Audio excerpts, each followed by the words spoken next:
ৰাস্তাখন ৰূপৈ সমষ্টিৰ বিধায়ক নুৰুল হুদাৰ শহুৰেকৰ ঘৰৰ সন্মুখৰ ৰাস্তা হয়। তেওঁৰ 10 বছৰীয়া কাৰ্যকালত কিন্তু এই ৰাস্তাখন বনাব নোৱাৰিলে আৰু তেওঁৰ আগৰ যিটো কংগ্ৰেছ চৰকাৰ 15 বছৰীয়া কাৰ্যকালতো ৰাস্তাখন বনাব নোৱাৰিলে।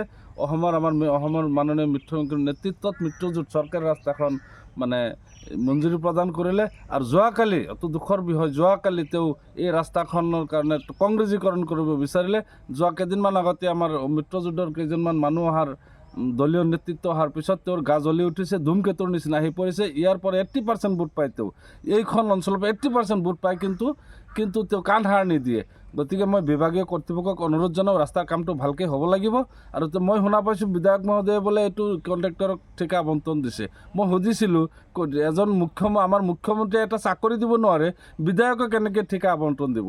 গতিকে তাৰ জবাব মই বিচাৰিছিলোঁ, সঠিক উত্তৰ দিব নোৱাৰিলে। ৰাইজেও বিচাৰিছিলে আৰু ইয়াৰ পৰা মানে খৰখেদাকৈ ইয়াৰ পৰা গুচি যাবলগীয়া হৈছে।